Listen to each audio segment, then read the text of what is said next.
The main focus should be Christ. Amen. Everything that we do should always go back. Bazalwane, noma singaba nasiphi isambulo, noma singaba nayiphi revelation, but kufanele ipuyele back to uChrist. Hallelujah. Akuthiwe sise Alex tinokuhlala Alex sise pen. But the main focus akuyona ipen uChrist. Amen. So akekho umuntu osindiswe pen, but bonke basindiswe kuKristu. Net the venue was pen. But our biggest issue these days, we have made the church the location. Yeah. The church is not the location, but the church is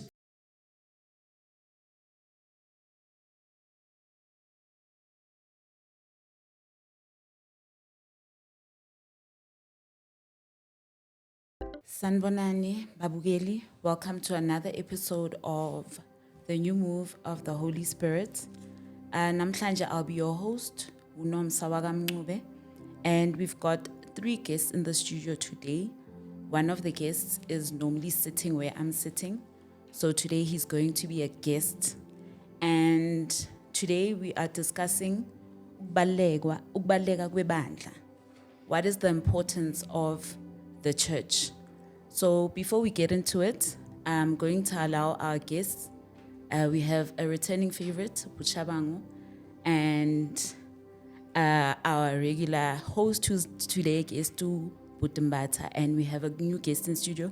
So I'm just going to give them and just allow them to introduce themselves before we get into the topic and namhlanje. Sanibonani.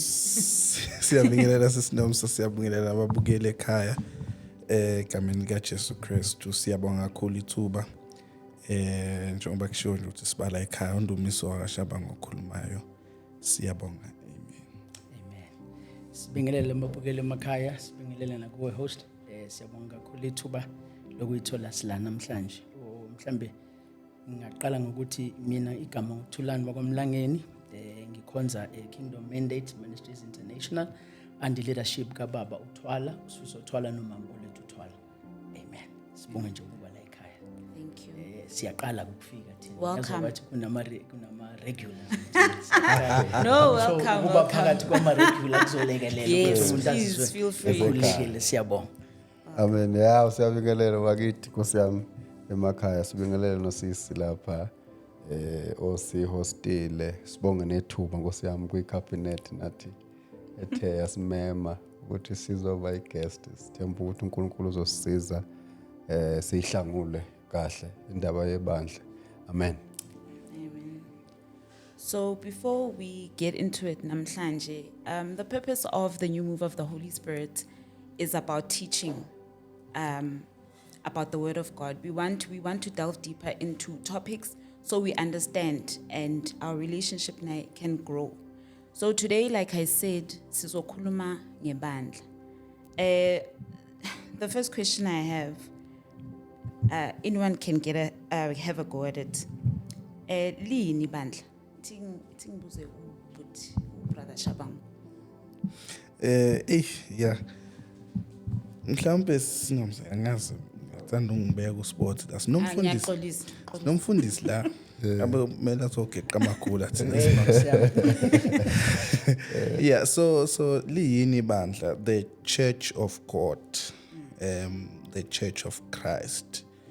In the context of the kingdom of God, the Church of God is the body of Christ. So the body of Christ is the Church of God. Ngamanye amazwi I think ukhona izwi la kuthiwa khona athu Jesu, upon this rock I will build my church, and not even the gates of hell or hates will prevail against it. So the church now aksiyona ama denominations. So akusikho lokho esikwenza uma seklasini or uma sisethendeni or uma siseholweni or uma sisendlini yesonto. That ngokwe kingdom, that is not the church. The church is the body of Christ. Hence iBhayibheli bese lithi thina as abantu esithi singamaKristu, we are now members of the body of Christ. So that's why uzobona uJesu mayefika zange direct anyone to any church or any denomination for that matter, because into yakhe was not ekuthenini we are asamben siyosonta kuphi, but ekuthenini we are building the body of Christ, which is now the church.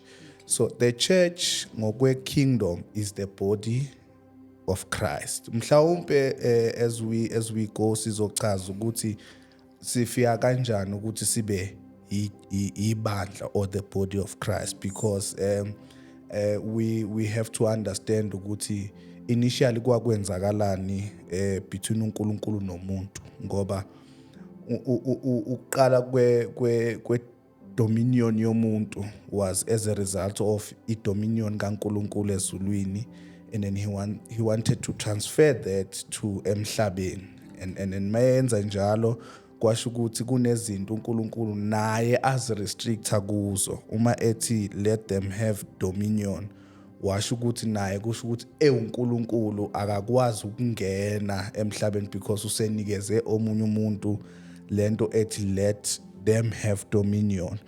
That's why even uSathane ukuthi operate emhlabeni kwadingeka ukuthi akathole umzimba wenyoka, because any spirit without a body emhlabeni was not allowed to operate. Ngamanye amazwi ke uChrist uma efa ehamba fantenzi arrangement of a body so that ezokwazi ukuoperate in his spirit form, and therefore that's why kune body of Christ ukuze ekwazi ukuoperate legally now uChrist, because if kuukuthi wathi let us have dominion kusho ukuthi umuntu kuphela who's a body and a spirit that can operate emhlabeni. That's why ke enze that arrangement to say ngizoba ne body, but not in one body now.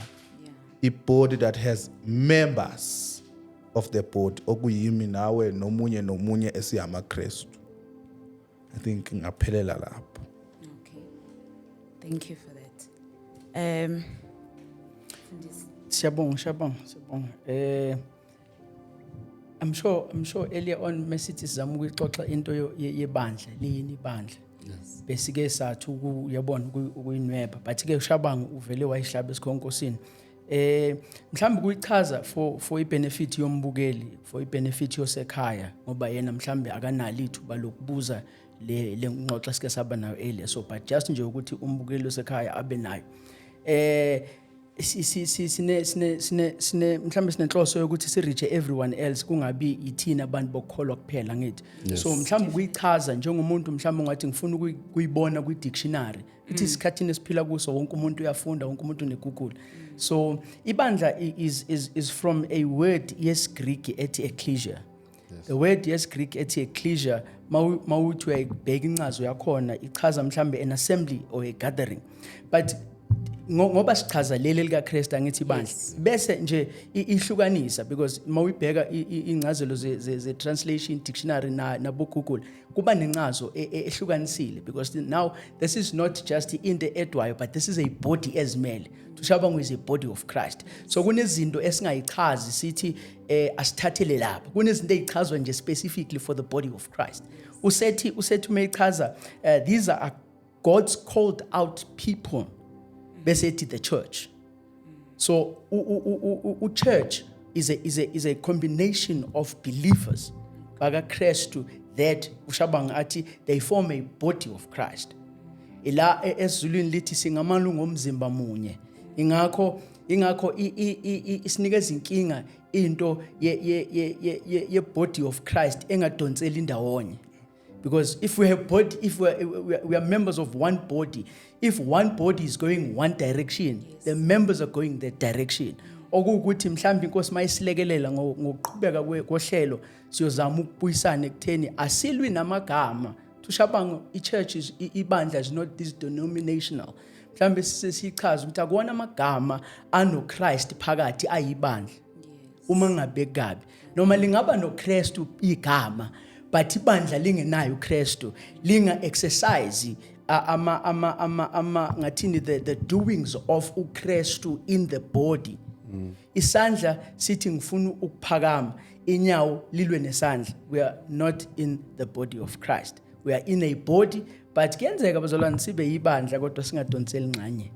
So as ibandla nje ukuchaza kafushane singabi bude kakhulu as a gathering, but manje thina sihlukanisile because ama gathering maningi. Kunabagatherishayo e-FNB Stadium kukhulunywe ngomuntu ophilayo, kunabagatherishayo kuphi kukhulunywe ngomuntu ongasekho, but ke thina ezibandla we are in the body sikhuluma ngophilisayo nosindisayo elithi iBhayibheli ufisa bonke bafinyelele eqinisweni bamazwi uKristu. We are the new move of the Holy Spirit. Please help us grow by subscribing on our YouTube channel. Let's go back to the video. So basically, ibandla is to glorify God's kingdom, basically. We need to also explain what does this body of Christ entail. Okay. You know, because sebaphinde kabili ukuthi it's the body of Christ. Maybe for someone who doesn't understand what does the body of Christ entail, because that means then there wouldn't be so many dominions, because we would know exactly what ibandla would imbatha. Mhlawumbe asingene iBhayibheli like laliveza ibandla ngokuthi ibandla liwumakoti wewundlu. Mhlawumbe ungena ngaleyo angle ukuthi an ultimate goal kaNkulunkulu was to extend his king dominion to umuntu or to emhlabeni through umuntu, and then extending leyo dominion njengoba uShabanga bekasho nje ukuthi uku-extend leyo dominion, then uNkulunkulu ke usebenzise umzimba ukuthi ukwazi ukuthi uChrist a-operate la emhlabeni. So ibandla as umakoti wewundlu it works as umakoti uma ethathiwe nje kokunye ke kuthiwa uthathelwe ukuthi umuntu akwazi ukuzi-extenda ukuze akwazi ukuzandisa. So ibandla ukuze uNkulunkulu ikingdom yakhe yande, ibandla yilo elimile njengokuthi uNkulunkulu usebenzisa lona ukuthi emhlabeni ukugcwale ikingdom. Inhloso yebandla ukuthi ngalo lihambe li-influence abantu to the kingdom. Ngebandla or abantu esithi bayibandla noma basebandleni, they have to ukuthi ba-influence abantu babazise ngombuso kaNkulunkulu. Ibandla limele lokho njengoba nje ngithi lumakoti is there to extend or to be used for extension yombuso kaNkulunkulu. Ukuthi umbuso kaNkulunkulu kuze wande nali bandla okuyi body of Christ lizokwanda kusetshenziswa amalunga ebandla, okungaba ukuthi ke uma ngabe mina ngime njengesandla ayikho enye into ehlukile engiyimemezelayo ukunalena emenyezelwa unyawo. Sonke we are ought to ukuthi simemezele umbuso kaNkulunkulu singamalunga omzimba ebandla. Bengithi mhlawumbe angene kuleyo engela leyo yokuveza nje ukuthi ibandla liwumakoti wewundlu ukuze lisetshenziswe ukwandisa imkhawulo yombuso. Amen. If I may, just nje ukungena la kule kaMpatha Shandu, you know uShandu mayithi ibandla umakoti wewundlu kuzo I think noShabanga uyithintile kuzomela umbuso kaNkulunkulu and extend. Omunye mhlambe ngayibuka kwilokhuzane what we call ambassadorship, if I may call that. Yes. Thina ezibandla sifana ne-embassy. Amanxusa. Amen. Sifana ne-embassy. So wangithi uNkulunkulu is extending this kingdom yakhe la emhlabeni la athe kube nabantu abene dominion. That is where now we find the party ethi we are ambassadors. Yes. So thina as ama-ambassadors simela umbuso wezulu. And I'm sure in context here embassy, it shows you ukuthi it's a office where izinto zakomunye umbuso in this current embuso esikuwo or this place esikuyo zixoxwa khona zikhulunywa khona. And masibuke just ngeperspective ye-embassy as an office, not as the structure esincane, because the church it's not that. Yeah. The church is worldwide, is intentional. So singaze sithi mhlambe amanye amazwe ahleli kwi-embassy leyo mbuso, because this is a biggest kingdom that we are talking about. Kwezinye uma ukhuluma nge-United States ukhuluma nge-office vele because it's a world, but this one esikhuluma ngayo, it's the ngathi onke amanye ama-office ahleli kule embassy. This is where now Christ resides kwibandla.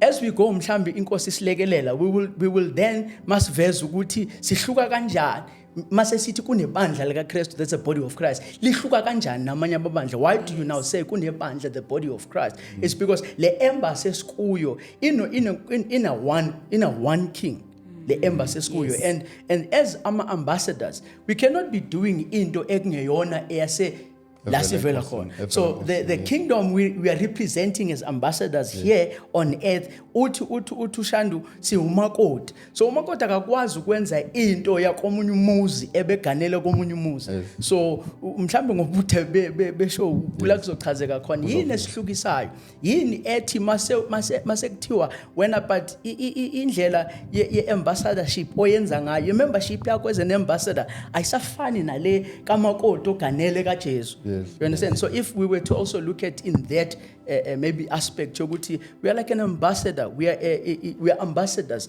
of an embassy, the embassy of the kingdom of Christ. That is why we will never say, "When the kingdom of Jesus Christ, kingdom of who?" Hence, I said, "Angaba khona uKristu in a denominational name, but kungelona ibandla lika Kristu. Noma singalibiza ngayo uKristu, but uma bazalwane yonke imoto, but kune specific brand sakhona, kune BMW, kune VW, kunani. Uma zonke zenza into eyodwa, but you will find ukuthi iVW ihluka ngalendlela. This is where now the church, we will say, the church of Christ, this is the church of Christ. Kungaba ama-church, but uma kungasenziwa lento ethi noKristu noma yaliformwe under the belief yokuthi siyi church of Christ, but ngobude bendlela mase kungena ezinye izinto sekwenziwe ezinye izinto. This is where now we speak of imlilo engayona, these unfamiliar fires. But again mhlambe ngokungadi ungadli isikhathi kakhulu, we can just maybe come back to that also concept. Editina, we're like ambassadors of an embassy, the embassy esibiza nge-kingdom of Christ. Amen. While we're on that specific topic, singa explain more ukuthi ibandla lika Jesu Kristu lihluke kanjani namanye amabandla, because I think umfundisi has already started explaining. Let's explain further ukuthi sihluka kanjani ibandla laka Kristu lihluka kanjani namanye amabandla. Bekumele le show sinye kumfundisi. Can't be sure. Siyamalunga shaba ngemzimbeni. Mhlawumbe mina ngingathi we also have to be careful to draw umbukeli noma umlaleli back to the original purpose of umuntu. Uyabona nje lapha kuthiwa usenzile uNkulunkulu wayesethi nginenzele emhlabeni ukuthi niunqobe. Yes. And ngaleso sikhathi ethi kunqoba kwangabi na Iraq ukuthi mhlambe kunamabhomu kunani kodwa utshela uAdam ukuthi nginenzele ukuthi niunqobe. Ngamanye amazwi lo mhlaba khona impi ekhona noma ingakabi ibikho iIran noma ingakabi ibikho iRussia, kodwa we are supposed to subdue lo mhlaba. So uma sisesikhuluma ngento yokuba ama-ambassadors, laphana uma kuthiwa unqobeni umhlaba kwakushiwo abantu abafuqwa umoya ongcwele, inspired by the Holy Spirit. Ngasikhathi ephuma loya entandweni kaNkulunkulu lapha ku Genesis chapter 3, umoya ongcwele wase uyasuka kuye. Yes. And you can mhlawumbe angenze ibe disclaimer le ephuma kimi, you cannot subdue, awukwazi ukunqoba umhlaba ungekho inspired by the Spirit. Yes. Ingakho ke kwathiwa mase kuphume umoya ongcwele sekuthiwa kuAdam wena uyolima and uyolima kuphume ameva. kwezenjani akusekho into ade kufuqa to subdue. But now ngenxa yokuthi kone uAdam akushintshanga the original purpose kaNkulunkulu yokunqoba umhlaba. So umholi introduces into ethi we are now ambassadors. Yes. Now masifuna ukubuka kahle into yama ambassadors singayibuka ngeRome. iRome beyikwazi ukuthi ithi bathi bese Rome kodwa bekwazi ukubusa kwenye icountry bengayanga khona. Yes. So what they would do is they would send a governor kuleyo country, and then that governor representa iRome. So wonke umuntu uzophathwa ileyo governor kuleyo country ngomthetho waseRome. So ngamanye amazwi si-identifya ke thina as abantu baseRome ngenxa yokuthi kune-governor yaseRome la. So ngamanye amazwi akumelanga iRome, akumelanga upresident waseRome asuke eze eRome for ukuthi kucace ukuthi siphethwe yiRome. Kodwa he has to send a message to his governor ukuthi asitshele ukuthi kumele kwenzakaleni. So nathi kanjalo uNkulunkulu akumelanga ehle ezemhlabeni ukuze umhlaba wazi ukuthi what is the kingdom of God. Kodwa kunabantu abama-ambassadors ababekiwe ukuthi bazise abantu around ukuthi okay ake senze nje example ngase South Africa lapha i-embassy yase South Africa eAmerica. Yonke into yase South Africa culture yase South Africa ikhona ku-embassy yase South Africa eAmerica. Ngamanye amazwi lapha ku-embassy yase South Africa i-country yase South Africa kodwa eAmerica. Ngicela sibambe le. The whole country ise-America. Yeah. Kodwa in a confined space se-office le-embassy. Yeah. And tina as ambassadors we are working ama-ambassadors awokhaya ngisho ngamanye amazwi izulu lonke is confined kithi emhlabeni. So basically what we are to do si drive omongcwele ngicela ngiyacela kuyi-emphasize si drive omongcwele ukuthi si represente izulu. So hayi wonke umuntu owumKristu uzoba yi-ambassador. Yes. Okay, hayi wonke umuntu othi uMkristu mhlawumbe ngiyibeke kabi. Hayi wonke umuntu othi uMkristu uzoba yiambassador. Because kunezinto ezithize kufanele uzenze eziveza ubuambassador bakho. Ngamanye amazwi uma uyiambassador uthwele icountry, uyi-country, you are a walking country. That's why uma ngathiwa i-ambassador yase South Africa is being attacked eAmerica. Leyo nto leyo akusesiyinto ekuthiwa ku-attackwa umuntu but ku-attackwa i-country. So kufanele ukuthi kungenelela i-country ke manje ukuzo. That's why ezothi uNkulunkulu iy'ngceku zami are apple of my eye, whoever touches them touches me, because ba ama-ambassador of the country. So when you touch the ambassador you are touching the country. Yabo ingakho noJesu ethi why do you worry ukuthi nizodlani nizophuzana, ngoba uyazi ukuthi uma uyi-ambassador i-country kwenzela yonke into. Iy'ngane zakho zikhokhelwa i-country esikoleni, ama-fees akho nawe esikoleni akhokhelwa i-country, ukudla kwakho i-rent, konke kunakekelwa i-country. So thina njengama-ambassador into esizele yona emhlabeni kuthiwa go out and preach The gospel. Yep. Utimbathi. Mhlawumbe ungena umbuzo bekade uthi lehluke ngani Yes. ibandla leli esithi elika Jesu. Yes. Mhlawumbe ukuzama ukuphendula nanokulungisa kulena ethi ngoba isihloko sethu sithi linye ibandla. Ekuthenini linye ibandla we are preaching the unity as lona yilo lilodwa ibandla leli thina sikhuluma ngalo, mara khona amanye amabandla as uChrist athe kuPeter phezulu kwaleli dwala ngezawulakha ibandla lami, specifically lakhe ibandla. Ngoba ethi nje lakhe ushuthi khona into engavela mhlambe emqondweni evezayo ukuthi shuthi akhona inamanye mangabe ethi lakhe akhona amanye. So ukuveza ke mhlambe into ehlukile kuleli elika Jesu ukuthi sithi lihluke ngani ukuna lawa amanye. Yes. Mayethi ke ngizawulakho kusho ukuthi uzobahlanganisa abathile bakhe abazohamba bashumayele ivangeli lombuso esikubonayo kwenzeka uma ngabe esezohamba kwi-Great Commission la ethi ke nginikiwe amandla ezulwini nasemhlabeni esethi ke ngakho ke hambani nenze izizwe zonke abafundi bami.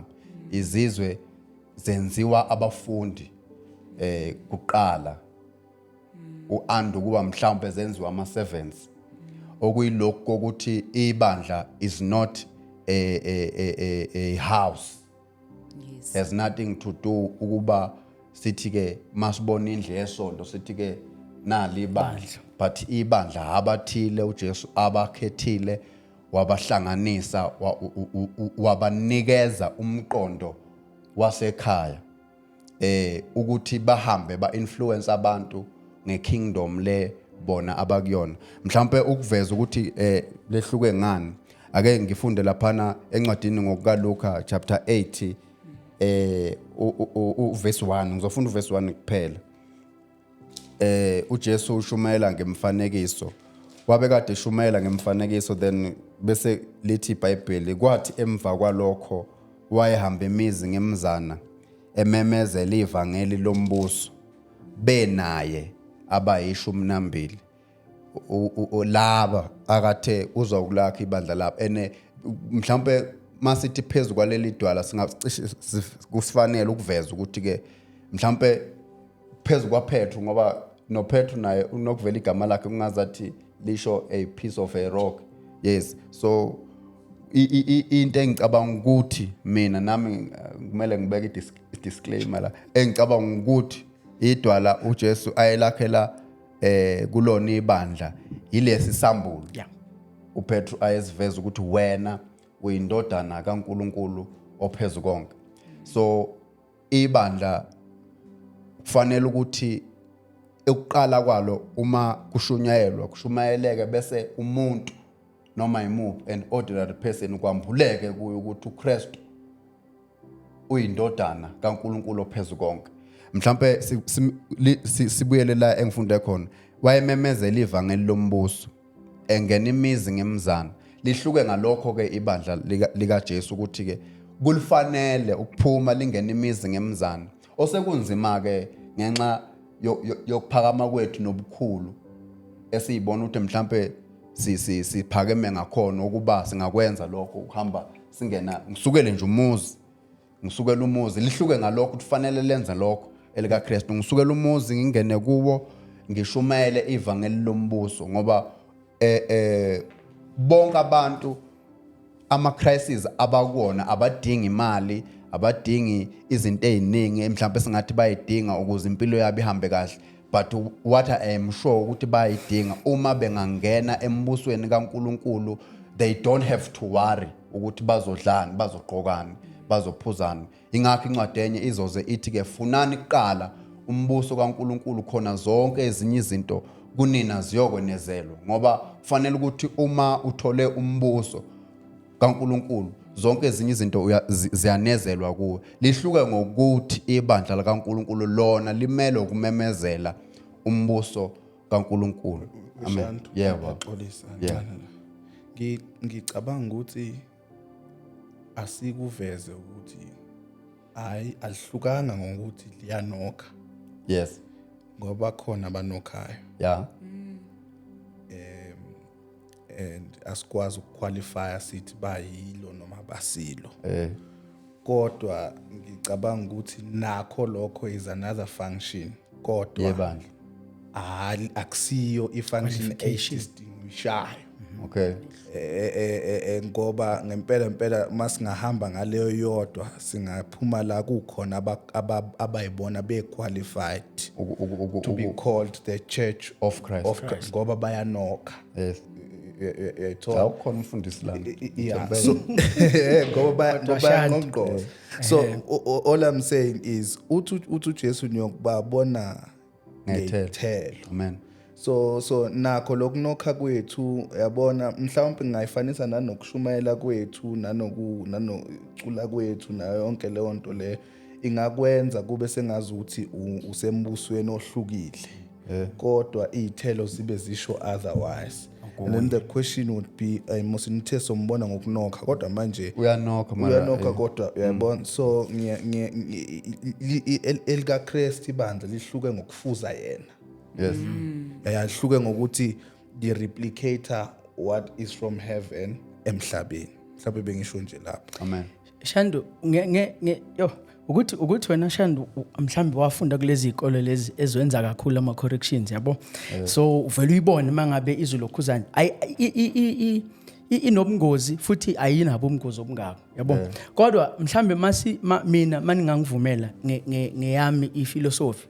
Ushandu uthi kwenza disclaimer ukuthi lena ningaze niyoyicinga kuverse bani ku chapter bani. Singathi ibandla lika Kristu luhluke ngokuthi lele lafelwa uKristu. Yes. Siqale nje lapho. Amen. Sithi lele lafelwa uKristu. Athi umuntu okay lafelwa uKristu then what? Because nabanye bafa but bese sibuka ke ukuthi uKristu lo owafa akaphelelanga ethuneni ngenxa yebandla. And ukufa kaKristu bazalwane kwakungekona ukwenza komuntu but kwakuphelelisa umbhalo wokuzohlangulo kwakulahlekile. Amen. Ibandla lika Kristu lihluke ngokuthi lithathe elimfica elahliwe limbuyisele to the origin uNkulunkulu ayemdalele yona. Tahlukisa ibandla lika Kristu ukuthi abazalwane ningangishayi but ibandla lika Kristu nebandla lalezi insuku singabuye sithi ukulibhekisisa kahle because ibandla lalezi insuku bazalwane ningangishayi shana linako ukuyibamba liyeke ifocus yokuthi ifocus kwakungezona izinhle ezinhle kwakungezona izindlu ezinama aircon kwakungezona lezi zindlu esizakha namhlanje sibe sikhohliwe ukuthi khona walahleka khona wayelahlekile Kristu bazalwane wayezobuyisela kwakulahlekile sasinikeza umbuso shandu masingabuyele emuva kakhulu but we were given a dominion that we lost. So Christ came to regain and gave us back the dominion that we were created for. Kristu uzofela umuntu umbuyisela to the dominion. And now we are busy battling ngezinto ezingasisi ndawo because we seem to have shifted the focus in going back to uNkulunkulu wayengasidalele ukuthi kukhonzwe thina. Ngishilo konje. Okay. Kristu uNkulunkulu wayengasidalele ngizama ukuveza ukuhluka kwebandla lika Kristu because lento yokuthi ibandla lika Kristu kodwa net kufanele livaye bani ukuze kuzwakala ukuthi ileyo nto esihluka ngayo ezibandla lika Kristu ukuthi akakho oba i-center of attention but kuba uKristu i-center of attention. Chaza ukuthi ikhuluma umfundisi. Amen. Kodwa shana wangifaka phansi kwebhasi sisemsakazweni. Ilokhuzana i-focus is Christ. Amen. That is why it is not a body of Christ through Shabangu or through Mlangeni, but it is the body of Christ. And that takes us back to who are we focusing on? The focus, Bazalan, ngizweli. The focus and the difference and umahluko webandla lika Kristu ukuthi elika Kristu lifocus ku Kristu. Our preaching should not preach and exclude Kristu. Because then sisibize ngeFabian of Christ but we've been Fabian and forgot to Christ. Iseduze kwambazalana hayi ngoba sikuyibandla ezizama ukuqala umzekelo seduzana but the focus the main focus should be Christ. Amen. Everything that we do should always go back bazalana noma singaba nasiphi isambulo noma singaba nayipi revelation but kufanele ipuyele back to uChrist. Akuthiwe sise Alex nokuhlala Alex sise pen but the main focus akuyona ipen uChrist. Amen. So akekho umuntu osindiswe pen but bonke basindiswe kuChrist. Net the venue was pen but our biggest issue these days we have made the church the location. The church is not the location but the church is Christ, the church of Christ. So yonke into esihluksayo sesingabuyela ke kulezi incazelo zethu bazalwane. Let me just, I can see you getting heated. I hear you. Yeah. Yeah, and I understand Yes. because I akusimumphathi, but Amen. as I'm going through my journey, I understand ukuthi people will, if you don't know the word of God and you don't know what your focus is and you don't know ukuthi uzinikele kuKristu, hayi kwi Fabiani Church, Hayi kumfundisi. you will get lost because if your leader is not going by the way that he's supposed to be, or he is lost himself, nawe uzolahleka. We are trying to decipher everything. Ngicela ni subscribe and like on the new move of the Holy Spirit, because we want to know more about Christ.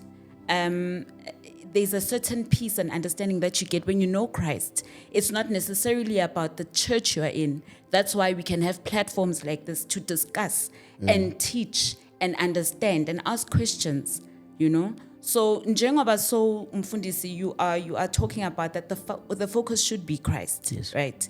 Ibandla maliqala bekuyini inhloso yebandla, because now yes he came down and he came because he was sent to fulfill a prophecy. Yes. Right?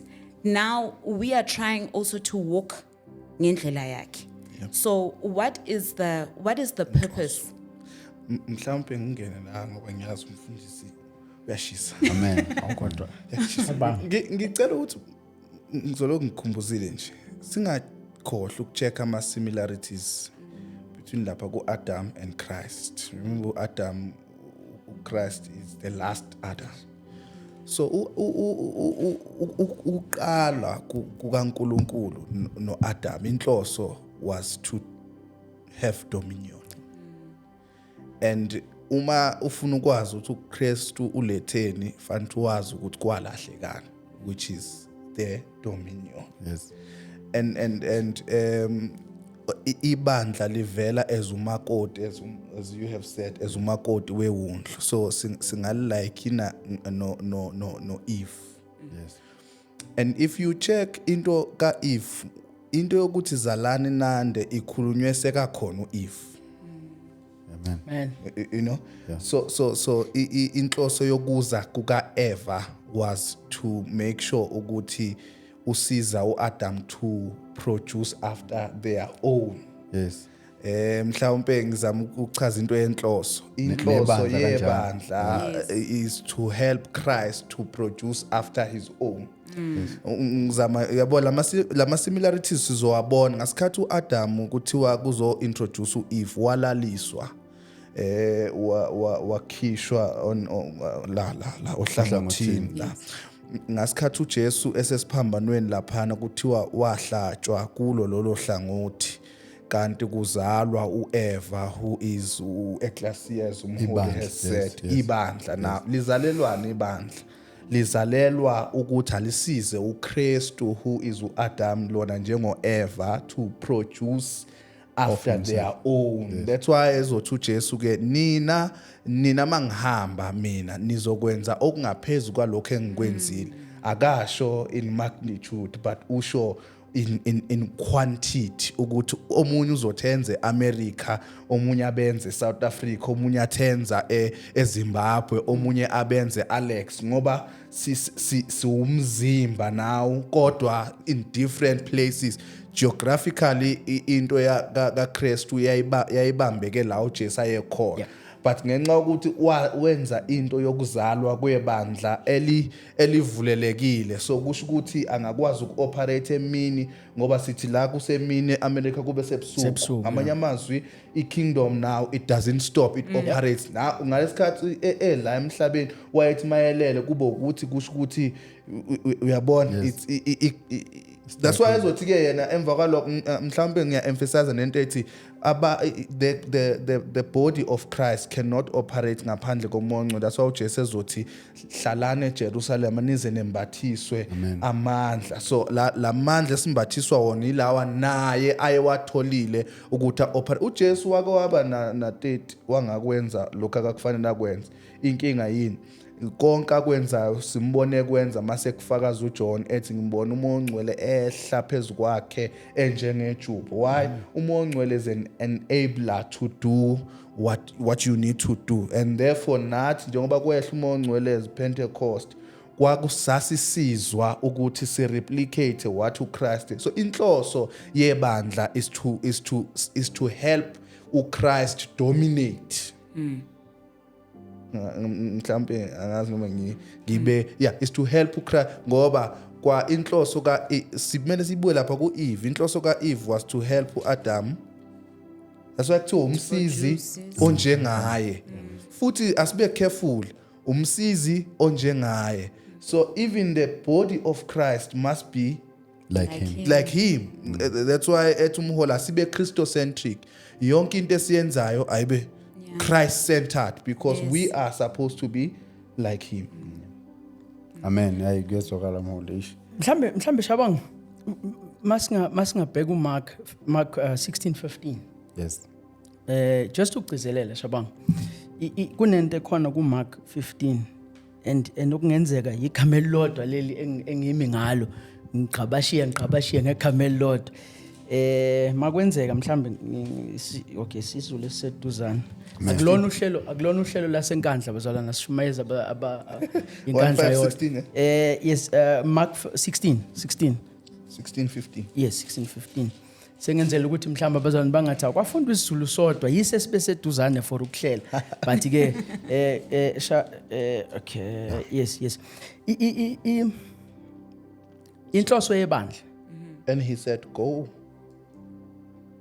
he said to them, go into all the world and proclaim the gospel to the whole creation. To the whole creation. Yeah. Yezulu wayesethi kubo hambani niyezweni lonke, ezweni lonke. Amen. Bible lithe umhlaba nokugcwala kwakho kungobakhe. So akanayo but we'll get there. We'll get there. Nishumayela ivangeli kukho konke okudaliweyo. Ma ivangeli lethu mangabe likhetha. Ne problem. But ngibheke la ekutheni inhloso yebandla. I'm sure ukuthi uShabangu sekuvezile bazalana ukuthi inhloso ngebandla it is to veze le dominion eyinikeza umuntu, and le dominion leya mhlambe ngabe yakusisifunde right ukuthi if akwenzakalanga sekuyingxoxo sayixoxela, but ngoba kwenzakala ukuthi umuntu awe and then ayilahlekelwe idominion, sasizoqhubeka ngale yanto uNkulunkulu ayibekile. Yes. Because the reason sila is because kwaba khona uAdam wawo. Ne? So the reason sila is because khona wawo. So asibuke ngale umuntu engakawe. Kwakuthiwe dominate. Are we what dominate or not? iBhayibheli lithi uNkulunkulu wadlulisa izilwane phambi kwakhe. Wathi less he less kwaba yiso. Kwakuye sense of dominion. Yes. Ukuthi into this camera, it's not a camera until I say it's a camera. Yes. Lente la phambi kwami akuyona lento until ngisho kanjalo. So that's the sense of domination. Yes. So when umuntu ewa, that was gone. Yeah. Because nokuthi umuntu enikeziwe ukuthi nasi isihlahla sokuphila angabe safinyelela kuso kusho ukuthi la mandla ayena zalana. You cannot say to indlovu into engaka ibe yiyo, but mase kuwekile bese uhluleka ukuthi kwathi le isihlahla sokuphila ngivele ngithi ngiphila kusho ukuthi la mandla lenkazimulo eyenza ukuthi uthi izinto ziyizo zibe yiyo ayiseko.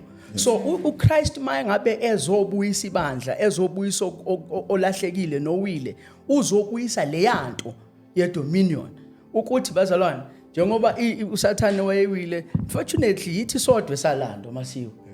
Because Sathane wawa kangalanda kodwa thina sawa kwahlupheka izulu salanda, because ibandla libalekile kunengelosi kuno Sathane wawa kwaphela kanjalo kwathuleka nje, but thina kwabakanye kwazwakala ukuthi because sasinikezwe lento ukuthi umhlaba nokugcwala kufanele kube bazalwane mawubheka izulu ubheka umhlaba day 1 akungahluki.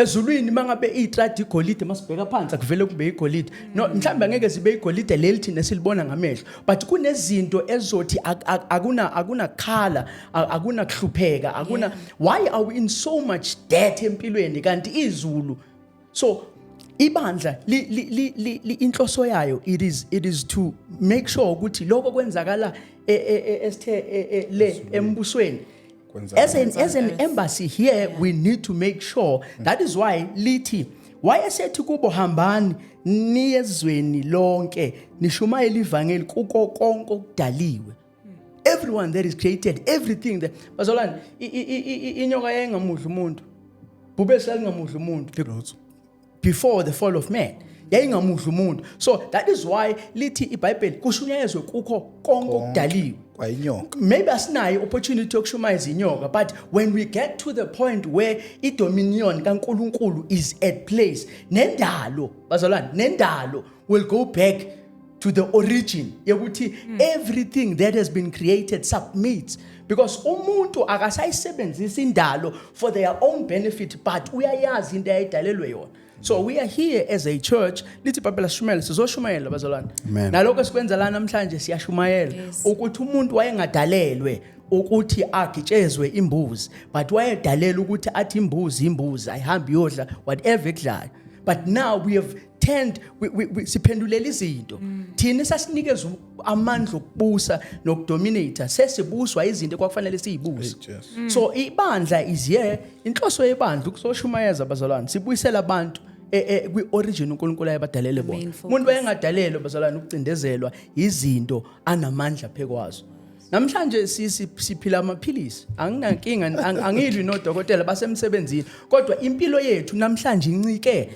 emaphilisini ayisancikanga kuKristu kunabantu bazalwane abaphuza amaphilisi bengamthinti uKristu abheka iphilisi nje kube yilo lodwa kanti ithi into umdali uNkulunkulu and mfundisi bamlalela kakhulu udoctor ukudlula uKristu yekela ukuthi bamlalela kakhulu umfundisi badlula uKristu usengale angithi yithi sithenje ngokuthi asimkhulumeli simveze because akekho ongakhulumela uKristu bazalwane maybe lokho usicacisa akekho ongakhulumela uKristu angili namuntu angiphikisana namuntu but akekho ongakhulumela uKristu uyayikhulumela akekho futhi ongammela kuBhalamu uKristu wakhuluma ngani imbongo so Kristu uyayikhulumela we are here nathi sithi sibambe into uKristu athi efuna siyenze but uKristu engavuka kusasa ekuseni akhulume ngenye indlela so masizosho kanjalo ukuthi ibandla inhloso yebandla ningangishaya bazalwane but laqala lenza into engekho la ethi sibuyela kwidominion asilibhekisiseni lingaqoka libe lihle lingaba nezinto ezinhle ezithi those is a church kuze kuthiwa those is a church because angithi masithi kusesontweni kusenkonzweni sebandleni akuzo but bese sithi those is a church kuba ngathi it's a yabona the establishment because this is where we have lost it bazalwane maybe just to add mfundisi la uJesu mayesekhuluma nalaba ayebafundisa to be the structure of the church uthi when you pray nithi baba wethu sezulwini usethi ke kule part ethi umbuso wakho mawufika intando yakho yenzeke emhlabeni njengoba yenziwe ezulwini so the destination is not for us to go to heaven It's to have heaven is to bring heaven on earth but sishunyezwe otherwise ukuthi asihambeni bazalwane lo mhlaba usilungele asihambeni bazalwane lo mhlaba nje awukho right for us uJesu ubuya nini sihamba iBhayibheli bazalwane ukuthi silifunda sijahe kuyoshumayela nokujaha kuyokabhana ngalo mhlawumbe but iBhayibheli liyakuveza ngokuphelela ukuthi uJesu uyabuya sihambe kodwa siyabuya khona la bese sizoyilungisa and it's very clear akuvele kucace sihambe the Bible is very clear maybe we are influenced by the ways of this world and not by the renewing of our minds. So maybe that's where the issue is. And that's why we need to have conversations like this. Hello, hi, and how are you? Hope you are doing good. Thank you for watching the video up until this far. We are the new move of the Holy Spirit. Please watch and don't forget to subscribe. Sesizwile inhloso yebandla kuthini sengiyilunga sengikulo lelo bandla what is my not my job? What do I do as ilunga? Sengilitholile lelo bandla, maybe I've decided that this is the church. Sengiyasaba ukuthi the church mfundisi. Sengisebandleni. Yes, sengisebandleni. Yini umsebenzi wami ezilunga, as a congregate or part of the church? Because I can't just be part of it. I must be interactive. I must participate so that I also don't get lost. Can we have that as a lifestyle, not a question? What can I do? Because most of the times go by question. Uyiphendule leyo question kuphelele lapho. Can we have that as a lifestyle? Maybe mhlambe angazi noma shaba ngibofuna ungena qala kodwa kunento ethi kimi angithi yazi lento yaka Christu akuyona into ye weekend. Akuyona into ye Sunday futhi akuyona into okukhulunywa impilo. Maybe mhlambe asikuveze bazalwane ukuthi into ka Christu akuyona I substitute yokuthi akuhambanga kahle during the week, let me do the Christ thing, but it's a lifestyle. You would hear people asking you ukuthi how is it possible you are a church on Monday, you are a church on Tuesday, you are a church on Wednesday, you are a church on Thursday, church on Friday, church Saturday, church Sunday again? How is that possible? It's because siveze kwangazathi yinto ongayenza part time or partial. Why ngithi siveze? Because no one will say to us lento yenu iyaqhelaza because nihlezi kuyo. Why ninga? Because kungazathi iveze kanjalo. But that is why ngithi we've portrayed into yebandla ngazathi into ongayenza ngeSaturday Sunday. Yes. Kanti if besingabuyela kwi-origin, bazalwane lithi iBhayibheli uNkulunkulu wayehla ngokuphola kwelanga. Hayi once, hayi Sunday, hayi Saturday, hayi night prayer, hayi night vigil, hayi makuyikonzo yomama on Thursday. But lithi wayehla ngokuphola kwelanga. Kusho ukuthi wayengehli on occasions ukuthi okay once a month. That is why prayer and this thing lay lifestyle bazalwane impilo kithi. And sizoveza into yokuthi impilo that is why ayikhathazi ayisiqhelazi. Sikhonza Monday masivuka, sikhonza Monday masilala, futhi naphakathi kobusuku nje kuvele kuvukeke nje sikhonze. Akuyona into esiyenza ngoba umlungu ethe nje manje December yazivalwa inkonzo. Mhlawumbe ngasiphendula umbuzo ngoba soziveza into eziningi. Mhlawumbe bamlangile ngathi mina uma usuyi member of the body of Christ. Yes. Uthi Paul kwesinye isikhathi imitate me as I imitate Christ. Yes. Yabo lento ka David ekuthiwa uthi uNkulunkulu I have found a man after my own heart. Leyo nto isho ukuthi uDavid was continuously chasing after God's heart. So when you have usuyitholile iqiniso, continue to chase after God's heart, and leyo nto yenza ukuthi ungatshelwa ijuti. Yeah. But yenza ukuthi yabo uKristu njalo bespend isikhathi noNkulunkulu. Athi mayefika emini afika athola umuntu ongakhulumi amhile. Akamhili ngoba emthola emela amhile manje. Umhila ngoba ngasikhathi ekhuluma noNkulunkulu kuvelile ukuthi in his original form lo muntu uyakhuluma. But mayesemthola yena usemthola ethule or engaboni uyabo. Kunezi when you are a Christian ngifuna ukuthi futhi singayenzi lento yokuthi uma sewuyitholile kube yinto yokuyosiza abanye ingakusizi wena yabo.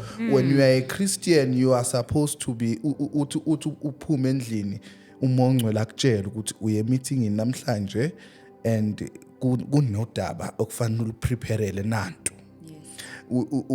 Umuntu okufanele ukuthi uthi usendlini yakho athi umonco la uthandaze uzusufonela umazibuke ethi yazi ngishe ngashayiswa emoto kanti lo mthandazo kade uthandaza usize lo ya engashongo kuwe uKristu uthi uthandazelani kodwa uthandaza. So ngamanye amazwi it should not be a service. Singafeel sengazuthi lento of being Christians it's a service. We are not, it should be njengomholesho, it should be a lifestyle ukuthi ikusize wena ukuthi awukwazi ukuthi you have moved from one kingdom to another but you still remain in debt. Then fanele check ukuthi kumi kanjani because uNkulunkulu lo Christ is supposed to give you ways of getting you out of debts. You know, mhlambe ngenza debts for an example. Enye into ekufanele siyibone ngokuthi usuyitholile into ukuyeka izinto ekade ziyigugu kuwe.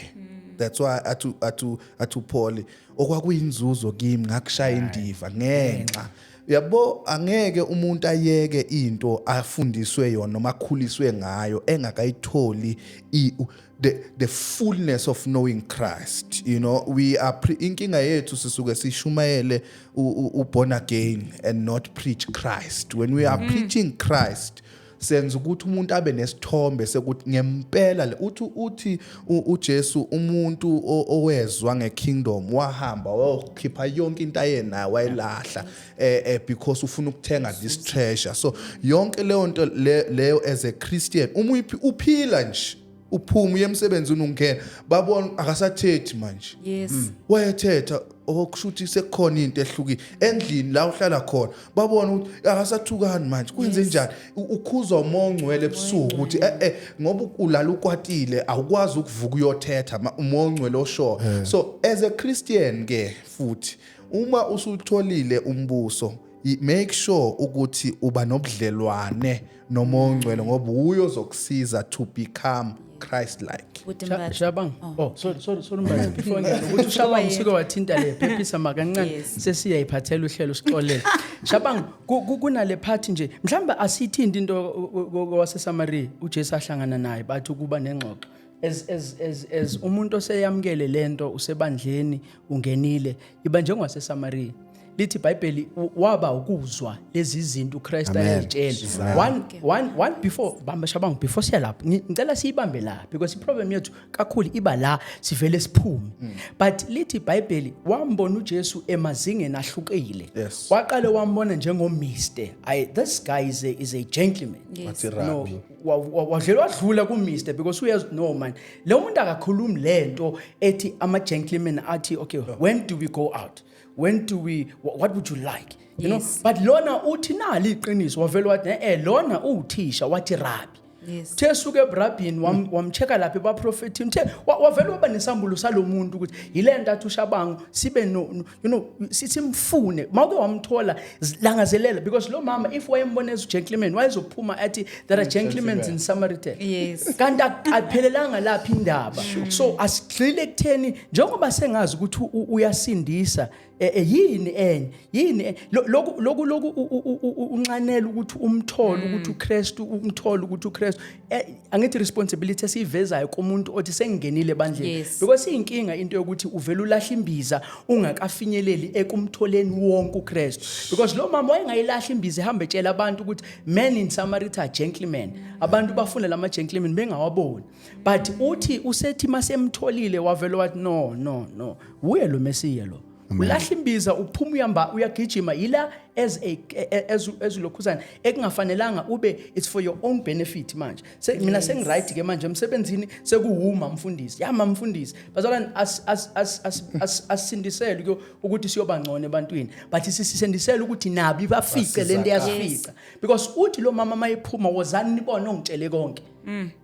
lithi iBhayibheli abantu abanye bakholwa yilento ayishoyo because wayengayikhulumi le language ayikhuluma manje but lithi badlula kulokho bashona kuye abantu abangapheleli kithi bangashunyezwa thina I said eqaleni into yethu kufanele ibe Christ centered kubuyelwe back to Christ sengenivezelile ukuthi uyangiphilisa bazalwane yiloko nje 2 years 3 years sengiyekile ama drugs sengiyekile but akungapheleli like kwi rehab engiyitholile but akufikwe because umuntu akanawo amandla kulokhuzana so mhlambe kafushane singathi oselamkelile akangaligodla kulona lokugodla omunye uthi njengomlili valele matha iyanqaba ngithi ngisabathe ngiyathula naye inqabe sifinyelela nini lapho asingashumayezani bazalwane xolo Shabang sengidedela asingashumayezani lento yokuthi inceku mase bese uba inceku vele cha bazalwane asingaphelelini la amen lo mama lithi wathi sembone ngakho konke uKristu ukuthi lo uye lo ebekumenyezelwa ngayo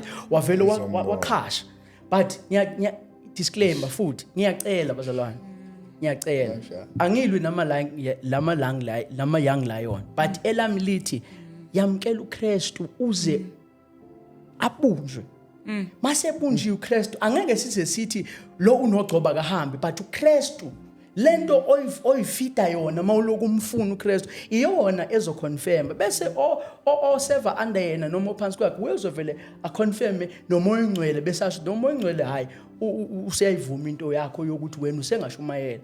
Amen. Eish mathatha. Timbatha ngicela uyivale, we are out of time. I think we are going to invite the same guests again and carry on this topic because I honestly didn't get through all my questions.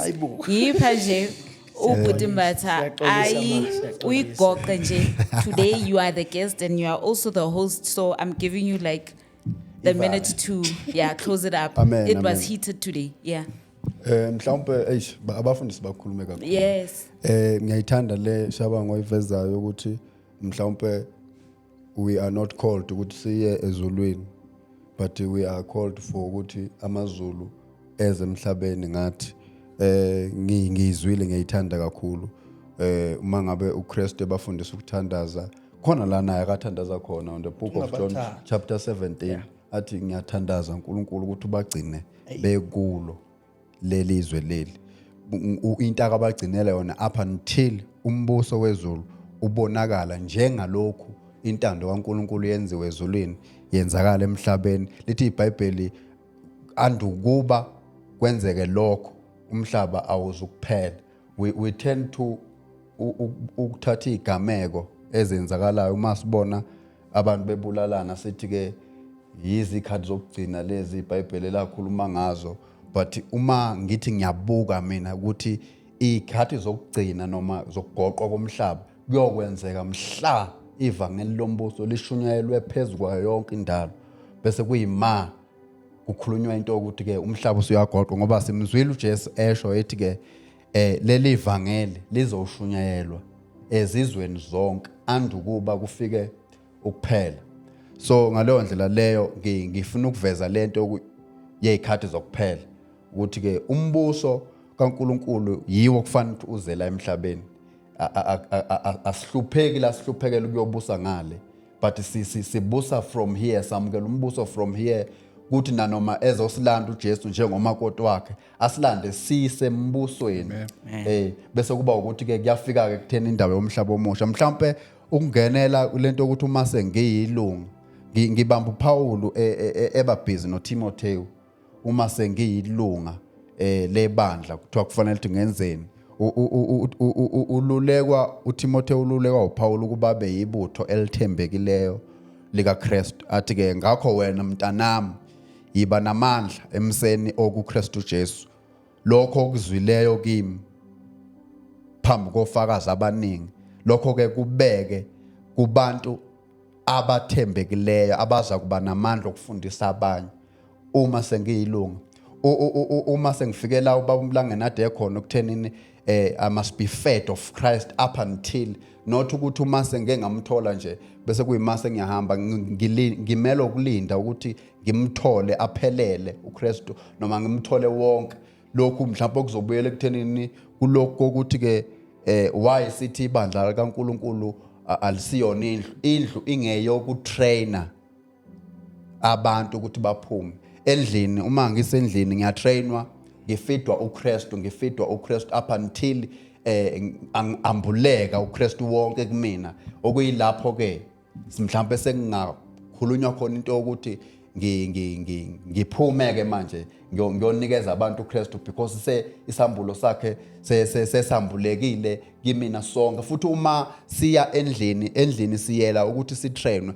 na kanjani uNkulunkulu iBhayibheli lithi uJesu nguye owanika abanye ukuthi baba ngabavangeli uKristu nguye ozokunikeza uma usendlini uzokunikeza uKristu yena himself kuwena kuzokunikeza ukuthi wena udalela ukuvangela wena uzoba umprofeti wena uzoba umpostoli wena uzoba umfundisi uzokunikeza uKristu endlini ila esitrainwa khona to go out and go and influence abantu ukuthi ke babe nalomqondo wawo kuKristu Jesu. Mhlawumbe ngayivala kanjalo nje ngicela abantu emakhaya ukuthi ke basubscribe kwi channel yethu sisazobuya futhi mhlawumbe ngathi netopic efanayo or Yes, mhlawumbe definitely. si noma izobe nenye topic kodwa nje into ihamba ngoline ode ezombuso kaNkuluNkulu. Ngiyacela ukuthi nisubscribe, ucela abanye abangani bakho nama family members ukuthi subscribe kule channel, siyanithanda kakhulu.